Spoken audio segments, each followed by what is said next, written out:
نحمده ونصلي ونسلم على رسوله الكريم اما بعد فاعوذ باللہ من الشیطان الرجیم بسم اللہ الرحمن الرحیم مثل الذین ينفقون اموالهم فی سبیل اللہ کمثل حبۃ انبتت سبع سنابل فی کل سنبلۃ مئۃ حبۃ واللہ یضاعف لمن یشاء واللہ واسع علیم۔ صدق اللہ مولانا العظیم وبلغنا رسولہ النبی الکریم الامین الرؤوف الرحیم۔ مولاي صلی وسلم دائما ابدا علی حبیبک خیر الخلق کلہم۔ سامعین وقار، آج ہم سورہ بقرہ کا 36واں رکوع، اس کا ترجمہ اور مختصر تفسیر بیان کریں گے۔ رب العالمین احکم الحاکمین نے ارشاد فرمایا، مثال ان لوگوں کی جو خرچ کرتے ہیں اپنے مالوں کو اللہ کے راستے میں، ایسی ہے جیسے ایک دانہ جو اگایا جاتا ہے، 7 بالیاں اور ہر بالی میں 100 دانے ہوں گے۔ اللہ رب العزت کی ذات اسے بڑھا دیتا ہے لمن یشاء، جس کے لیے وہ چاہتا ہے۔ واللہ واسع علیم، اللہ وسیع علم والا ہے۔ سامعین وقار، اس آیہ مقدسہ کے اندر اللہ رب العزت کے راستے میں مال خیرات کرنے کا اجر ثواب ذکر کیا گیا ایک مثال کے ساتھ۔ رب العالمین احکم الحاکمین نے مثال دے کر یہ بات سمجھائی کہ ایک صاحب اگر زمین میں ایک دانہ لگاتا ہے، اب وہی دانہ جب زمین سے نکلتا ہے اور اس کے اندر 7 بالیاں لگتی ہیں، یعنی 7 سٹے اس ایک دانے سے نکلتے ہیں، اور ایک سٹے کے اندر اللہ رب العزت کی ذات 100 دانوں کو پیدا فرما دیتا ہے۔ تو گویا کہ اس ایک دانے سے اللہ رب العزت کی ذات نے 700 دانوں کو پیدا فرما دیا۔ تو یہ مثال بیان کر کے رب العالمین احکم الحاکمین نے ارشاد فرمایا کہ جو صاحب نیکی کرتا ہے، اللہ رب العزت کی ذات اس کو ایک نیکی پر 700 گنا تک اجر اور ثواب عطا فرما دیتا ہے۔ قرآن مجید برہان رشید کے اندر صدقہ و خیرات کرنے کے اجر اور ثواب کو مختلف لحاظ سے بیان کیا گیا۔ اس مقام پر ایک نیکی اور 1 روپیہ صدقہ کرنا، اس کا اجر 700 تک بیان کیا گیا۔ اور قرآن مجید کے اندر ایک اور مقام پر اللہ رب العزت کی ذات نے ارشاد فرمایا، من جاء بالحسنۃ فلہ عشر امثالھا، کوئی اگر ایک نیکی کرتا ہے،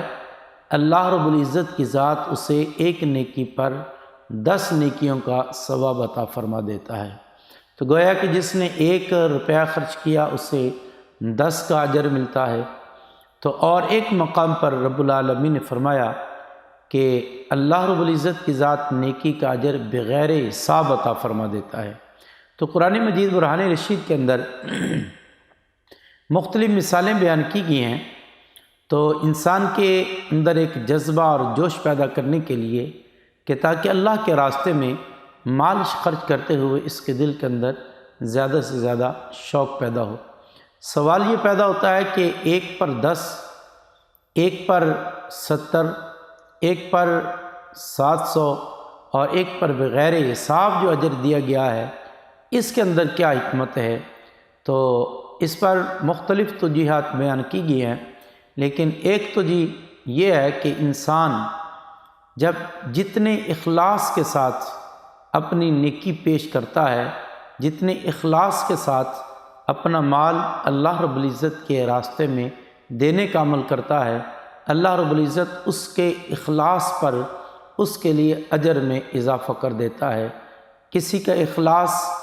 تھوڑا ہے تو مالک کی ذات اس پر 10 نیکیاں، اس کے اندر مزید اس کے خلوص کے اندر اللہ برکتیں عطا کر دے، تو پھر اس کی نیکیوں پر مالک کی ذات 700 گنا کا اضافہ کر دیتا ہے، اور اس سے بھی زیادہ اس کا اخلاص آ جائے تو اللہ رب العزت کی ذات اس نیکی کو بغیر حساب تک بڑھا دیتا ہے۔ جس طرح نبی علیہ الصلاۃ والسلام کے صحابہ کرام اور ہم، میرے آقا کریم علیہ الصلاۃ والسلام کی حدیث مبارکہ ہے، حضور علیہ الصلاۃ والسلام نے ارشاد فرمایا کہ لا تسبوا الصحابی، میرے کسی صحابی کو گالی نہ دو۔ فرمایا کہ اگر میرا کوئی ایک صحابی اللہ کے راستے میں ایک مٹھی یا نصف مٹھی خیرات کرتا ہے اور اس کے مقابلے میں بعد والا جو ہے احد پہاڑ کے برابر بھی سونا اللہ رب العزت کی بارگاہ میں خرچ کرے، وہ میرے صحابی کی ایک مٹھی یا نصف مٹھی خرچ کیے ہوئے کے اجر کو نہیں پہنچ سکتا۔ تو صحابہ کرام رضوان اللہ اجمعین کا اخلاص انتہائی بلند درجے کا تھا، اور اس کے مقابلے میں ہمارا اخلاص اس درجے کو نہیں پہنچ سکتا۔ اسی طرح رب العالمین احکم الحاکمین کی ذات نے ایک نیکی پر 10 گنا، ایک نیکی پر 700 گنا، ایک نیکی پر بغیر حساب اجر عطا کرتا ہے۔ تو مالک کی ذات نے یہ مثال بیان کرنے کے بعد آگے واضح ارشاد فرمایا کہ مالک کی ذات ایک پر جو ہے ایک دانے سے 7 بالیاں اگاتا ہے، اور پھر ان 7 بالیوں میں سے ہر بالی پر 100 حبتن 100 دانے اگا دیتا ہے، گویا کہ 700 دانے اسے مل گئے۔ اور فرمایا واللہ یضاعف لمن یشاء، یہ حصر نہیں ہے کہ صرف اتنی ملے گی، جتنا انسان اخلاص بڑھاتا چلا جائے گا۔ تو مالک نے فرمایا کہ رب العالمین کی ذات یضاعف، اس پر بھی دگنا کر دیتا ہے، لمن یشاء، جس کے لیے وہ چاہتا ہے۔ واللہ واسع علیم، اللہ رب العزت کی ذات وسیع علم والی ذات ہے۔ الذین ينفقون اموالهم فی سبیل اللہ ثم لا یتبعون ما انفقوا منا ولا عذا لهم اجرهم عند ربهم ولا خوف علیہم ولا هم یحزنون۔ الذین، وہ لوگ جو خرچ کرتے ہیں اپنے مال کو اللہ کے راستے میں، پھر جو خرچ کیا اس کے پیچھے نہ تو احسان جتلاتے ہیں اور نہ ہی کسی کو دکھ دیتے ہیں، ان کے لیے ثواب جو ہے اس کا بڑھا دیا جائے گا، اور اس کا اجر اللہ رب العزت کی بارگاہ میں ہے۔ ولا خوف علیہم، نہیں کوئی ان پر خوف، نہ ہی کوئی ان پر قیامت کے دن غم ہوگا۔ اس آیت پاک کے اندر اللہ رب العزت نے وہ احباب جو مال خرچ کرتے ہیں، اب مال خرچ کرنے کے بعد اگر تو مال اللہ کی رضا کے لیے خرچ کر رہا ہے، مالک کی خوشنودی حاصل کر رہا ہے، تو یقیناً یہ مال باعث برکت، باعث ثواب، باعث اجر ہے۔ لیکن مال خرچ کرنے کے بعد اس نے ریاکاری کی، یا دکھلانے کا عمل کیا، یا اس نے احسان جتلانے کا عمل کیا، یا جس کو مال دیا اس مال دینے کے سبب سے اسے اذیت دیتا ہے، تو پھر اس کا یہ ثواب اجر بیکار چلا جاتا ہے۔ مال جب انسان اللہ کی رضا کے لیے خرچ کرتا ہے تو مالک کی بارگاہ سے کیسا انعام ملتا ہے۔ تو اس بارے میں حدیث پاک کے اندر کہ آقا کریم علی نبینا علیہ الصلاۃ والسلام نے جب غزوہ تبوک کے لیے لوگوں کو ترغیب دی مال جمع کرانے کی، تو حضرت سیدنا عثمان غنی رضی اللہ تعالیٰ نے جب اپنا مال آقا کریم علیہ الصلاۃ والسلام کی بارگاہ میں پیش کیا، وہ 1000 دینار تھے۔ تو آقا کریم علیہ الصلاۃ والسلام نے 1000 جب دینار دیا تو اپنے ہاتھوں کو حضرت سیدنا عثمان غنی رضی اللہ تعالیٰ کی دعا کے لیے اٹھا دیے، اور رب کی بارگاہ میں عرض کیا، مالک مولا میں عثمان سے راضی ہو گیا، اے اللہ تو بھی عثمان سے راضی ہو جا۔ اور حضور علیہ الصلوۃ والسلام نے فرمایا کہ آج کے بعد اگر میرا عثمان جو چاہے کرے، اسے کوئی عمل اس کے لیے نقصان دہ نہیں ہوگا۔ تو فرمایا کہ اگر احسان نہیں جتلاتا، ریاکاری نہیں کرتا، تو مال اس کے لیے اللہ رب العزت کی بارگاہ میں بہت بڑا اجر اور ثواب ہے۔ اور قیامت والے دن لا خوف، نہ کوئی خوف ہوگا، جب ہر طرف خوف کے سائے منڈلائے ہوئیں گے، اور نہ ہی وہ قیامت والے دن غمگین ہوگا۔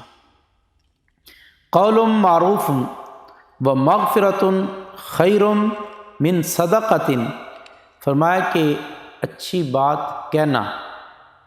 اور کوئی اگر بات کہہ دے سخت اسے معاف کر دینا، فرمایا کہ یہ صدقہ کرنے سے بہتر ہے کہ انسان جو ہے کوئی انسان کے سامنے سخت بات کہتا ہے اس سے درگزر کر لینا اور دوسروں کو اچھی بات کہنا، یہ انسان کے لیے بہترین صدقہ ہے۔ اور فرمایا کہ ایسے صدقے سے یہ زیادہ بہتر ہے کہ انسان اچھی بات کرے جس صدقے کے بعد کسی کو اذیت دی جائے۔ واللہ غنی حلیم، اللہ رب العزت کی ذات بے نیاز حلم والی ذات ہے۔ گویا کہ انسان اللہ کے راستے میں خیرات کر کے احسان جتلائے، اس سے بہتر ہے کہ کسی کے لیے بلائی کی بات کہہ دے، اور اگر کوئی سختی کرے یا اس سے کوئی ایسی بات کہہ دی اس سے درگزر کر لے، یہ اس کے لیے زیادہ بہتر ہے۔ آگے فرمایا یا ایھا الذین آمنوا، اے ایمان والو،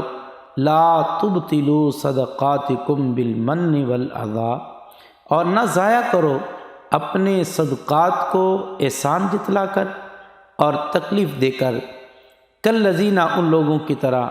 ينفقون مالہ ریا الناس،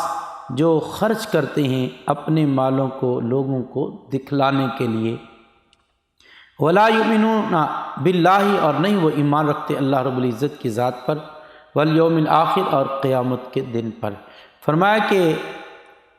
ان لوگوں کی طرح نہ ہو جاؤ کہ جنہوں نے مال تو اللہ کے راستے میں خیرات کیا لیکن احسان جتلا کر لوگوں کو دکھلانے کے لیے، تو اب اس سے مال تو انہوں نے خرچ کیا لیکن اس کے لیے کوئی نیکی اور اجر نہیں، کیونکہ وہ جب ریاکاری کر رہے ہیں تو ریاکاری کرنے کے ساتھ اس کا سارا مال برباد ہو گیا، سارا اس کا اجر جو ہے وہ ضائع ہو گیا۔ جس طرح حدیث مبارکہ کے اندر ہے، آقا کریم علیہ الصلاۃ والسلام نے فرمایا قیامت کے دن ایک صاحب اللہ رب العزت کی بارگاہ میں حاضر ہوگا، رب العالمین کی ذات فرمائے گی میرے بندے میں نے تجھے مال دیا تھا، تو نے اس کا کیا کیا؟ بندہ کہے گا اے مالک مولا، جو تو نے مجھے مال دیا میں نے تیرے راستے میں اسے خیرات کر دیا۔ تو رب العالمین کی ذات فرمائے گی بندے تو جھوٹ بولتا ہے، تو نے تو مال خرچ کیا تھا اس لیے تاکہ لوگ تجھے یہ کہیں کہ تو بڑا سخی ہے، تو بڑا مالدار ہے، تو اس نیت کے ساتھ تو نے کیا تھا، اب لوگوں نے تجھے سخی بھی کہہ دیا، مالدار بھی کہہ دیا گیا، اب تیرے لیے یہاں پہ کوئی اجر اور ثواب نہیں، اور اسے گھسیٹتے ہوئے جہنم کے اندر ڈال دیا جائے گا۔ اس لیے رب العالمین نے فرمایا یا ایھا الذین آمنوا لا تبطلوا صدقاتکم بالمن والاذی، اپنے مالوں کو احسان جتلا کر اور تکلیف دے کر ضائع کرنے کا عمل نہ کرو جب انسان قیامت کے دن پر ان کا یقین نہیں رکھتا۔ کیا وہ جانتا نہیں کہ جس ذات کے لیے وہ خرچ کر رہا ہے وہ مالک کی ذات اس کے ایک ایک عمل کو دیکھ رہی ہے اور اس کو وہ پہچانتی ہے۔ مثلہ کمثل صفوان علیہ تراب فاصابہ وابل فترکہ صلدا لا یقدرون علی شیء مما کسبوا واللہ لا یہدی القوم الکافرین۔ رب العالمین حکم الحاکمین نے اس آیت پاک کے اندر ریاکاری کرنے والے کے لیے ایک مثال کے ساتھ بات کو سمجھایا۔ فرمایا کہ اگر ایک چٹان ہو سخت، اس کے اوپر مٹی کی تہ جم جائے اور یہ انسان جب وہ ایک کوشش کرے اس کے اوپر کھیتی اگانے کی، بیج بو دیتا ہے، کچھ پانی اسے لگاتا ہے اور اس کی کھیتی جو وہ نکلنے لگتی ہے، پھر تیز موسلا دھار بارش وہاں پہ برستی ہے، اور جب بارش وہ برسی تو وہ ساری کی ساری جو اوپر مٹی کی تہ تھی وہ ساری کی ساری پانی کے ساتھ رڑ گئی اس کے لیے، اور باقی وہ چکنا پتھر اس کے لیے رہ گیا۔ تو گویا کہ اس نے جتنی محنت کی تھی ساری محنت اس کی ضائع چلے گی اور اسے کچھ بھی حاصل نہیں ہوا۔ فرمایا یہ مثال ہے اس صاحب کی جو اپنے مال کو ریاکاری کے لیے، دکھلاوے کے لیے، اپنی دنیا کے لیے خرچ کرتا ہے تو اس کا اجر اور ثواب اسی طرح ضائع ہو گیا۔ فرمایا رب العالمین حکم الحاکمین کی ذات کافر قوم کو ہدایت نہیں نصیب فرماتا۔ ومثل الذین، مثال ان لوگوں کی، ينفقون اموالہم، جو اپنے مالوں کو خرچ کرتے ہیں مبتغاء مرضات اللہ، اللہ رب العزت کی رضا کے لیے، وتثبیتاً، اور اس لیے تاکہ پختہ ہو جائے ان کے لیے ان کا دل۔ مثلا اس کی مثال جنت بربوۃ، اس باغ کی طرح ہے کہ جس تک موسلادھار بارش پہنچے، فاتت اکلہا ضعفین، اور اس کے لیے دگنا پھل بلاتی ہے، فَإِن یصیبھا، اور اگر بارش نہ پہنچے، فَطَلٌّ، پس اس کے لیے شبنم ہی کافی ہے، واللہ بما تعملون بصیر، اللہ رب العزت کی ذات دیکھنے والی ہے جو کچھ تم عمل کرتے ہو۔ تو اس آیت پاک کے اندر ان لوگوں کی مثال بیان کی جو لوگ اللہ کی رضا کے لیے، مالک کی خوشنودی کے لیے اپنا مال خیرات کرتے ہیں، مال خرچ کرتے ہیں، اور محض نیت کیا ہے کہ اللہ کی ذات ان پر راضی ہو جائے، نہ کسی دنیا دار کو راضی کرنے کے لیے، نہ کسی دکھلاوے کے لیے یہ کام کرتے ہیں۔ ان کی مثال اللہ رب العزت کی ذات نے یوں ارشاد فرمائی کہ ایک صاحب جو اس کا باغ جو ہے وہ بلندی پر ہے، وہ باغ جو ہے وہ بلندی پر ایسا ہے کہ اگر تیز بارش پہنچے اس پر تو اس کے اندر دگنا پھل آ جاتا ہے، اور اگر بارش نہ بھی ملے تو شبنم جو ہے اس کے لیے وہی کافی ہے، اللہ رب العزت کی ذات اسے اس سے بھی اجر ثواب عطا فرما دیتا ہے۔ تو یہ مثال بیان کر کے کہ جو انسان اخلاص کے ساتھ اللہ کے راستے میں 1 روپیہ بھی خرچ کرتا ہے، اللہ رب العزت کی ذات اس 1 روپے کی اتنی قدر کر دیتا ہے، اتنی قدر بڑھا دیتا ہے کہ انسان کے وہ وہم و گمان میں بھی نہیں ہے۔ تو یقیناً مال کو ریاکاری کے ساتھ نہیں بلکہ اللہ کی رضا کے لیے انسان کو خرچ کرنا چاہیے۔ اور رب العالمین نے فرمایا ایود احدکم ان تکون لہ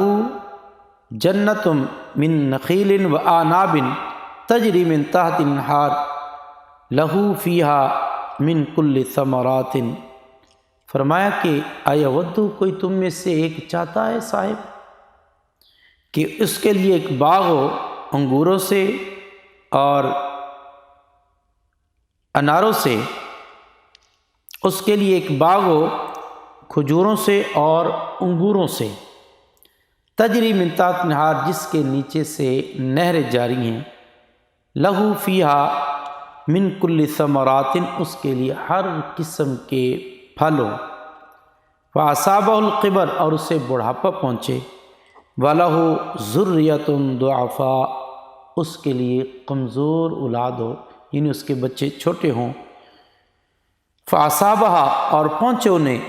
احسار فیہ نار، ایسا وہ گولا جس کے اندر آگ ہو، فاخترقت، اس کو وہ جلا دے، کذالک یبین اللہ، اسی طرح بیان کرتا ہے اللہ رب العزت کی ذات تمہارے لیے آیات، لعلکم تتفکرون، شاید کہ تم اس میں غور و فکر کرو۔ اس آخری آیت پاک کے اندر اللہ رب العزت کی ذات نے ایک اور مثال بیان کر کے ہمیں سمجھایا، فرمایا ایک صاحب ایسا ہے کہ اس کے پاس باغ ہے، محنت کرتا ہے اس باغ کے اندر، اور اس کے بعد اس کے اناج بھی اس میں اگتا ہے، لیکن اس پر بڑھاپا طاری ہو جاتا ہے، اور یہ بڑھاپے میں چلا گیا، ابھی اس کی اولاد جو ہے وہ چھوٹی ہے، اور کوئی اس پر ایسی آفت آئے اور اس کے سارے باغ کو تباہ و برباد کر دے، اب اس انسان کی کیفیت کیا ہوگی کہ یہ بڑھاپے میں چلا گیا، اولاد ابھی تک اس کی کمزور ہے، وہ اس کمانے کے قابل نہیں، اور ادھر جس پر وہ بھروسہ کر کے بیٹھا ہوا تھا کہ یہ میرے پاس باغ ہے اور اس کا پھل میں بیچ کر اپنے بچوں کو اور بچوں کے معاملات کو سنبھال لوں گا، لیکن وہ باغ جو وہ ضائع ہو گیا، اب اس کی کیفیت کیا ہوگی؟ فرمایا کوئی چاہتا ہے کہ ایسے ہو جائے، اور یہ مثال بیان کر کے ان لوگوں کے لیے بیان کی، فرمایا کہ جو اپنے مال ریاکاری کے لیے استعمال کرتے ہیں، ان کا مال قیامت کے روز اسی طرح ضائع ہو جائے گا۔ اس آیہ مبارکہ کے اندر ایک دوسری وضاحت یوں بیان کی گئی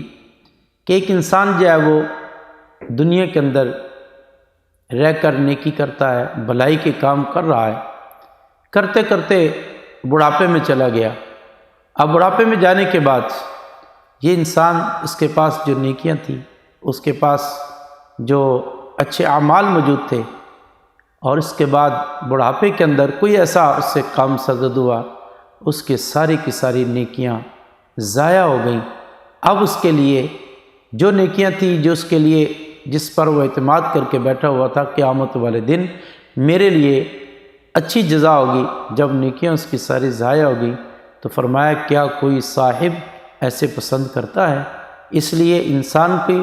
آخرت کی بات کرتے ہوئے انسان کو اپنی زندگی کا اختتام اچھا کرنا چاہیے۔ وہ میرے آقا کریم علیہ السلام کی جس طرح حدیث مبارکہ ہے کہ انما الاعمال بالخواتیم، اعمال کا دار و مدار تو خاتمے پر ہے۔ اگر انسان کا خاتمہ